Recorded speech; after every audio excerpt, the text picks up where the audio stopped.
Yes, it's September, which means that Apple are releasing new iPhones. But not only did they launch the new iPhone 17 family, including a brand new one that we've never seen before, they also put out AirPods Pro and some new watches. So in this week's podcast, we're going to talk all about it and we're going to go virtual shopping because it's a lot cheaper and see what is on offer here. Hi, my name is Pete. This is the Studio Live Today podcast where we talk about things related to creating, recording, and releasing music. And you might be thinking, this is a bit outside that scope, isn't it? But if you're anything like me, you use a lot of Apple gear. I use an iPhone, I use an iPad, I've more recently started using Macs and MacBooks, and I love my AirPods Pro. And I'm what you'd call an Apple fan person, but I do also think that not everything they do is a home run, Vision Pro, but there's a lot of stuff out there and a lot of information. And if you watch the event, great. It was an hour and 11 minutes. We're not going to be here that long, but we are going to talk about this stuff and break it down into simple, what you need to know stuff. So let's start. Why don't we start with the watch? So yes, we have brand new stuff here. We can jump in and check out the Apple Watch. So they have completely updated their lineup of Apple Watches, which includes the SE3 at the low end, the Series 11 in the middle, and the Apple Watch Ultra. Now, the big selling item of this is the Series 11. And look, it is very much about this health tracking, right? So there's a lot of stuff that they've added to this around pulse rate and other things. And now you've even got hypertension. So high blood pressure can now be monitored in some cases, and it's still waiting on FDA approval, but that's apparently coming. So from $399, you can pre-order it now. That's US dollars, of course. And all this stuff, all these bits of gear are going to be available on the 19th of September. So just over a week away if you're watching this one near the start. So you can check out all the highlights. You can do a lot of things with your watch, right? Yeah, so there's a lot of health options there, but they've also added some other things. They've got a longer battery life, they've got the advanced sensors, they've got the durable ION-X display. It's now IP57 water and dust resistant, which is pretty cool. And of course, you've got all the ways to personalize it with all the bands and all the faces and everything else.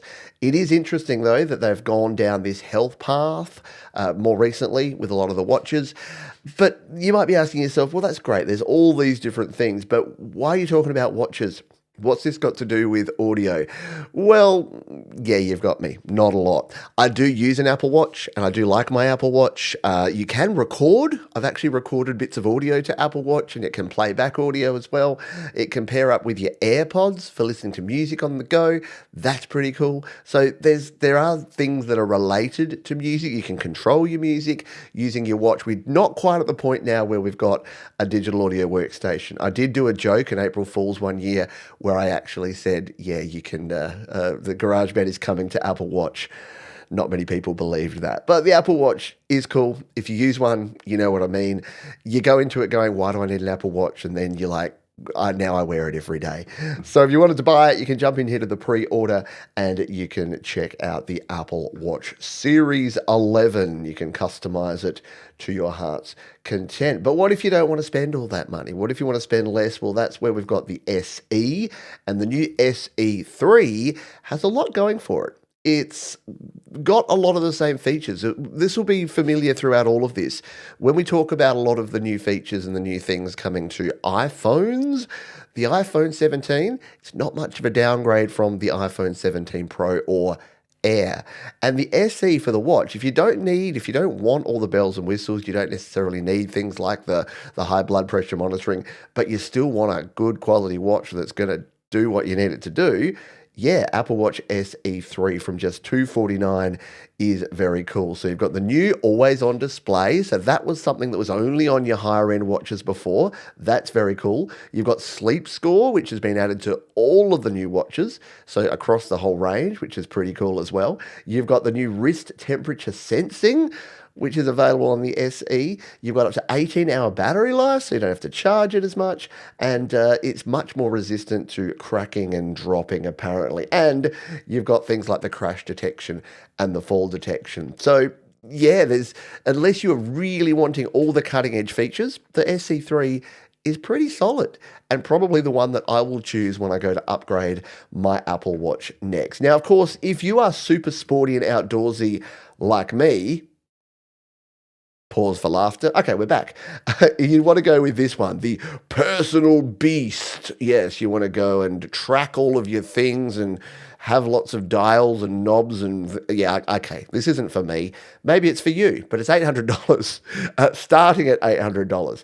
It does have some cool things on though. It has built-in satellite communications, so if you're off the grid and you don't have your phone and you've got your watch, yeah, you can get help. You've got all of the running stuff, so you can know how long you've run for and how fast you're running. 42 hours of battery life is ridiculous, isn't it? Yeah, so it can definitely last the day.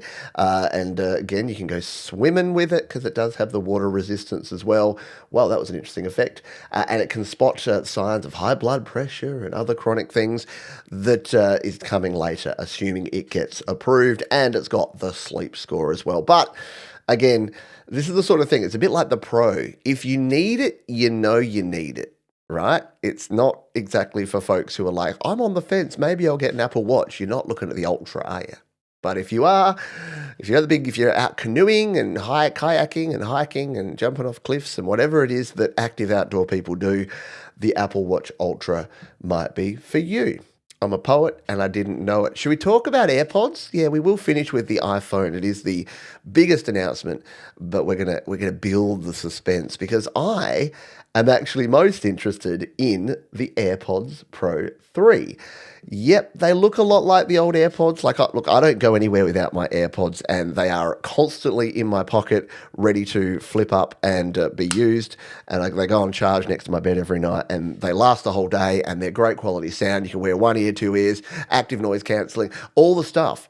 And the latest version even has USB-C, so you don't even have to worry about the lightning cable. So why would you or I update to the AirPods Pro 3? The good news is that they're not costing any more. So Apple did a pretty good job here. Let's just pause on this.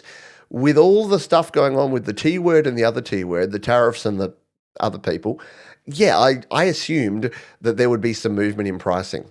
Apple have stayed the course. They have kept prices basically exactly the same, which I think is pretty phenomenal because there was probably the ability to build in a little bit of pre-tariff price increase, just a little buffer zone, but they haven't, and that seems to be the case in all markets. But we'll see. We'll see what the future holds. So here are the AirPods Pro 3, and we'll hit the Learn More button here. So yeah, $249, available to pre-order now, as you can see there, and they will ship out to you on the 19th as well. Let's look at the highlights. So an exceptional spatial listening experience with high definition, three-dimensional audio. So they talked a lot about that. And here's something new and interesting. It will sense your heart rate. So we know that things like the watch, you've moved too fast for me. Things like the watch will sense your heart rate. You can now sense it through your ear holes. So yeah, if you want to be out there listening to music, but also tracking your steps and your heart rate as you're going, you can now do that during your workouts. You've got a redesign from the inside out for a more secure fit and better acoustic performance. This is what interests me. If, like me, you've got slightly weird ears, well, let's be honest. Let's not even call it slightly weird ears. Everyone's ears are different. No two ears are the same. So if you find that the three tip sizes you get are just not quite right, they don't stay in your ears all the time, there's now 5 different tip sizes that you can choose from, which is pretty rad. And they've got foam-infused tips now as well. Now, this was interesting. If you watched the video, if you watched the whole presentation, the translation stuff, which is that your AirPods now can listen to someone else and translate in close to real time. So if you're they had a flower stall and the lady was speaking Spanish and you could hear it and it was translating it to English, you can then talk and hold up your phone and it will show in their language what you're saying in English. Now, there's a heap of caveats around this. It's not available for all languages. It's not available in all scenarios. But the idea here is that, yeah, and then they showed 2 people having a meeting, one talking one language, one talking another, which is cool. It's cool technology. It's interesting. I want to see how it works in the real world. And this is kind of the drawback of doing something like this where it's not a live demonstration. Yeah, gone are the days where Steve Jobs can't do his live demonstrations. He's like, everyone get off the Wi-Fi because everyone was like doing their Wi-Fi and streaming live at the event. No, they do it all pre-recorded. So there's until these come out in the wild and people actually try this, yeah, we're not going to really know. But it's interesting, isn't it? And look, I keep trying to come back to how does this relate to you as a music creator or a creative person? Yeah, conversing with other people that in other languages. You could be in the studio and you could have this amazing Latin percussionist that only speaks Spanish, and you could communicate to them and hold it up and just says more cowbell. Yeah.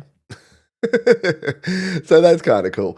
But yeah, the hearing aid compatibility capability, which they launched and announced on the previous model, that's still there. So yeah, now the over-the-counter hearing aids are available in some jurisdictions. You can use the hearing aid features there.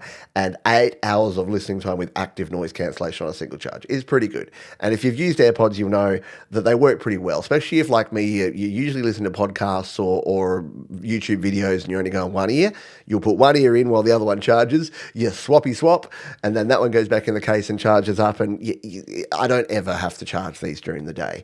And the new ones are apparently even better. So I will be getting a pair of these because even though I have the two, I've got children and someone will want these, and I'll get the three. And look, yes, they are $400 headphones. Like, you do need to be a pretty heavy headphone user, but I buy a pair every 2 years and they last. They stand the test of time and have been good quality for me over that time. They won't be for everyone. So before you tell me that, I could never do it. It's like when you say you're a vegetarian, someone's like, I could never do that. It's like, I'm going to buy these headphones. Oh, I would never buy those headphones. That's cool. Didn't ask you to, but you can if you want to. If you like the same sort of stuff I do, go your hardest. Let's talk iPhone because we've got a lot to talk about when it comes to the range of iPhones. So the first thing you'll see here is that iPhone 16 and 16e are still available. So they are your legacy items, but nothing else is. So Apple have cut off everything prior to that. The old ones, the SE is no longer listed here on their iPhone product. Still available, you can get it places, but they haven't updated to a new SE. They've got the 16e instead, which is a cut down version of the 16. And then they've got the 16, and then they got the new lineup. Here is the lineup. They've got the 17, the 17 Air, and the 17 Pro. Quick overview and summary of the difference here. Your 17 is your colourful one. It's your standard, your bog standard. Yep, you just want an iPhone. Still got 2 cameras, still got an amazing screen. In fact, they've increased and improved a lot of that stuff. We'll talk about that in a moment, but not all the bells and whistles. Then you've got this in between here, just when you thought it was hard to pick a Mac and an iPad because of the weird naming with the vanilla and then the Air and then the Pro. Guess what? We got that now here in the phones because of course we do. So you've got the iPhone Air, which is the same thing, but one less camera, but it's stupid thin. I mean, not stupid thin. Look, it's fine. It's good. It's nice, but it's very thin, with a big chonky plateau at the top, which is what they're calling that thing at the top. It's a plateau. It's not a bump. It's not a wad. It's not a ledge. It's a plateau. And then you got the iPhone 17 Pro, which now comes in a color. I know, I was shocked. Orange is the new slate grey, or so it seems, with Apple and the new iPhone 17 Pro. So we are going to look at all 3 of these now. Let's dive in. Let's learn more about the new iPhone 17. Magic Chromatic, look at it spin. So you got all the colors. You got all the it's the same as like your iMacs and stuff. They're all very subtle colors. You got no bold standout stuff, but it's pretty cool. So here's the news. Here's the news and notes that matter. So now we've got the ProMotion 120 hertz durable ceramic shield 2 front with 3 times better scratch. So you got better scratch resistance, better breakage and cracking resistance. That's good. The 120 hertz ProMotion screen, that's good. That means it has the screen that the Pros used to have. And we've finally got a screen upgrade on the iPhone 17, which is cool. It means you can go right down to 1 hertz, which is 1 frame a second. So you can get those always on goodness that you've been able to get on the Pro. You've now got the center stage front camera, which I'm actually a fan of. This is actually going to be, this is not the one thing, this is one of the things that may make me go from the 16 to the 17. Because your front-facing camera, if you're like me, you do landscape. And you've probably seen me doing videos where I'm walking around and I've got the phone out in front of me like this.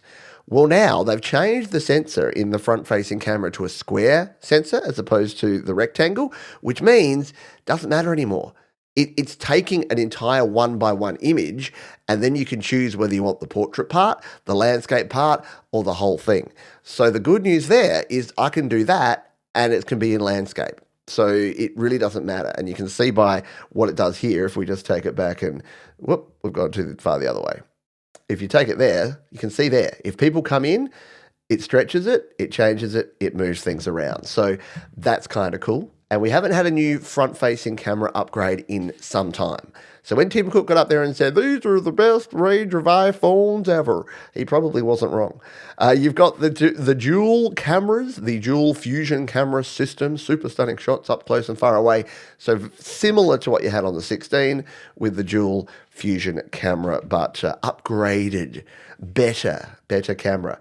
And the A19 chip, all-day battery life, and powers everything you love about iPhone. Remember, it's never the iPhone, it's iPhone. And iOS 26 is liquidy, glassy, and Apple Intelligence. So it gets a little mention at the end there. So yeah, is it massive changes? Little bit, actually. It's got the A19 chip. It's going to fly along there. It's got better durability, better battery life, and a better camera.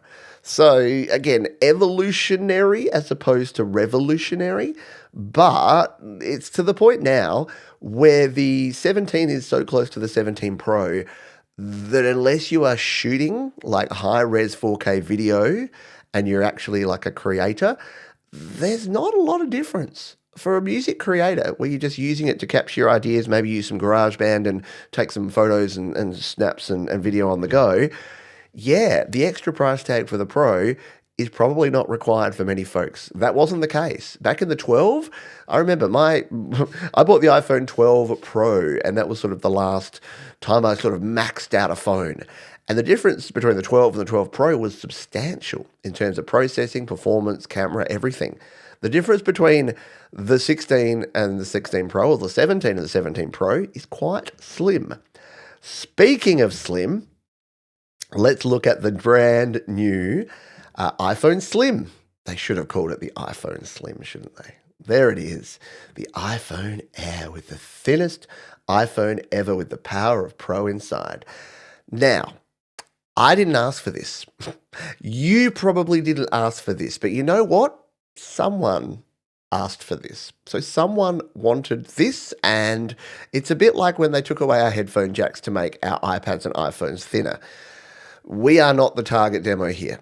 And yeah, it was annoying. It was probably more annoying when we lost our headphone jacks or when we moved from one type of connector to the other.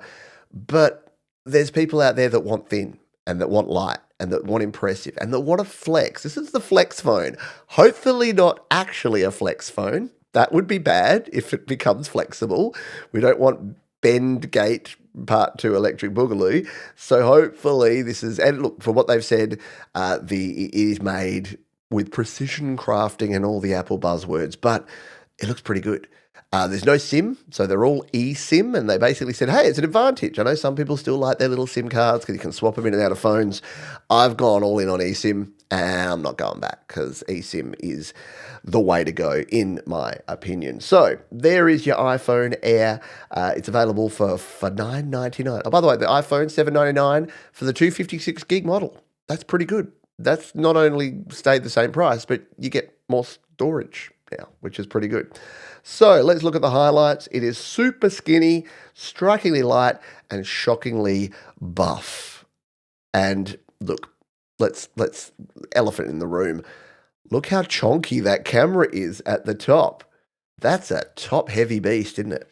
So, yeah, it is thin, but it's twice as thick at the top because that plateau holds a lot of the guts to make sure that everything else can be so ridiculously thin. Which, again, not a criticism, just a thing, just a fact. You've got the same center stage front camera that you have on the 17, which is pretty rad. You've got one 48 megapixel fusion main camera with two advanced cameras in one. So it's weird because the two camera model, they say it's 4 lenses in one because you can use it in 2 modes.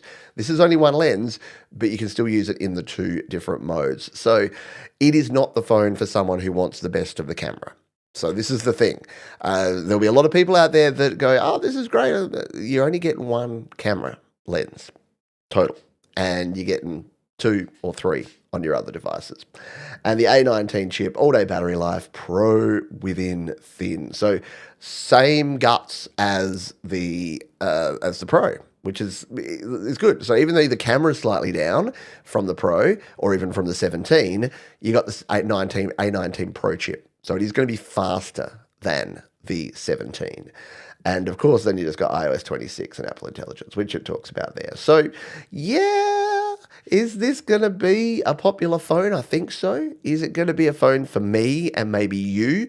I tend to find that creative types, even though we like cool things and we're down with cool design, we tend to actually like things that are more practical. We put practicality, function over form most of the time. But hey, maybe you just want to have the latest, greatest, thinnest phone going around. And maybe that's part of it. I don't know. It's not for me, but that's not to say it won't be for you. And it'd be pretty kind of cool to be rocking GarageBand on something that thin. I must admit, when I had my old iPod Touch and I put GarageBand on it and I was creating on this itty bitty screen on this really thin thing, it was pretty cool. I enjoyed it. So that is your iPhone Air. 5.6 millimeters and weighing just 165 grams. I'm pretty sure the 5.6 mil is the body, and then it would probably be about a centimeter plus at the chonky end, maybe. So yeah, pretty cool. That's the Air. Now, if you are a professional, you'll be pretty excited because finally, we can get a Pro phone that's not in black, grey, or a different shade of black or grey. It's orange, which is pretty cool. I've always loved JBL stuff, and they've always had the orange sort of accents going on, and I think this is cool. I think this will stand out. Even though I just finished saying I don't know why people want to flex on other people with their phones. If I buy the Pro, which is it's pretty unlikely. It's probably about a 30% chance that I will at this stage. But if I did go down the track of getting the Pro, I'd probably get the orange, just for something different. Because I've had black and white and grey and silver phones for my entire life, because I usually go the sort of more pro end and the more generic. And we haven't really had an Apple device that's this sort of vibrant of a color before. So I'm all in on the orange. All right, let's get the highlights here. So we've got heat forge aluminium unibody, and it's not aluminum, it's aluminium. No, it's whatever you want it to be. You can pronounce things however you like. For exceptional pro capability. Now, this is pretty fun. It's water cooled. So yeah, there's vapor cooled for lightning fast performance breakthrough battery life. So yeah, if you're worried about your phone overheating because it's got all this amazing speed and performance and the A19 Pro in there, yeah, it's got water cooling, except it's like a chamber of vapor. Look at that. Oh man, you got to give them cred for the graphics. Always looks cool. You've got the ultimate pro camera system, all 48 megapixel fusion rear cameras, and the longest zoom ever on an iPhone. 8 times zoom. Yeah, my first digital camera didn't even have 8 times optical zoom. So now we've got 8 times zoom on a phone. It's kind of stupid. All right, and you got that front-facing camera that means that you can have it vertically instead of horizontally, which I like. I want that to be a thing. And you've got the iOS 26 and you've got Apple Intelligence. So what's the real difference here? Well, it's the cameras. You've got 3 cameras, and they're very much pro level. When it comes to video, it's got things like Pro RAW and log format and stuff that If you know about, you know about. If you don't, it doesn't really matter. But yeah, some people have questioned the unibody design and said it looks a little ugly. What do you think? Let me know. Ugly or beautiful, or like those pug dogs where it's in the eye of the beholder. I don't know. I don't mind the unibody design. It'll be interesting to see how fixable it is when iFixit get hold of one of these and tear it down. How easy is it going to be to replace the battery in any of these things these days? Is serviceability going to be a thing? And there it is. We can take a closer look and we can squidgle it around and see what's going on with the Pro. It looks nice. The one thing that I'm concerned about is that a lot of these seem to be very much designed to not have cases or covers on them. I don't know about that. I've rocked a case and a cover and a screen protector on my phones forever. I cannot be trusted to protect my phone. I mean, I do my best to protect my phones, but yeah. Is it going to go astray? Aluminium's interesting. So not titanium this year, it's aluminium, but or aluminum. But I don't know if that's just for heat or for cost or for recyclability, but Apple know what they're doing with this sort of stuff. So I'll trust them on it. But yeah, the up to 8 times zoom. And look, here's the fine print. Optical quality zoom. So it's using AI, the whole fusion thing. It's not actually an 8-time optical zoom. I know I kind of lied before. I didn't lie, and they're not lying. They're just talking in different terms. So it is still a digital zoom, but the reason they're not using digital zoom is that people remember digital zoom and how bad it was. This is actually using amazing machine learning, neural processing stuff to make it look like it's 8 times optical zoom, even though it's not actually zooming in that far. I know. So yeah, lots of more things. And you can tell here that it really is about the camera. So if you go to the Pro, it's because you need the better camera. And it's why I think that not as many people as before, down to the Pixel. I see what they did there. They're comparing themselves. I don't think as many people as previously will be going the Pro. I've almost stopped even considering the Pro models. So I'm probably looking more at the 17. If I upgrade, to be very honest, the 16 is still doing me well. You may have also noticed that there's no Plus anymore. So there's no Plus size, but the regular iPhone 17 has increased a little bit in size. So instead of 6.1 and 6.7, it's now 6.3. And they've got that extra screen by squeezing out towards the bezels and the edges of the phone even more. So that is where we're at. So what do you think? New watches, new AirPods, new iPhones. Are you in the market for any of these? Will you be rushing to your local Apple store or jumping in online and ordering a new phone, some new AirPods, or a new watch? Are you saving up for something else? Are you waiting to see if we get an iPad announcement this year? iPad M5 could be just around the corner. Or are you saving up for a Vision Pro? You tell me. Thank you for being here and for hanging out. I hope you got some value out of this one, and it was a bit more of a down-to-earth, real, just general sort of vibey chat about these new Apple products. And yeah, do stay tuned here to the channel. Make sure you're subscribed. If you enjoyed this one, hit the like button. I will no doubt be checking out some, if not most of these products. If I get review models, that's great. If I'm buying them myself, there'll be less, but it'll still be great. So please stay tuned for that. And as we say around here, be kind to yourselves, be kind to others, keep creating, and protect your wallet. I'll see you next time.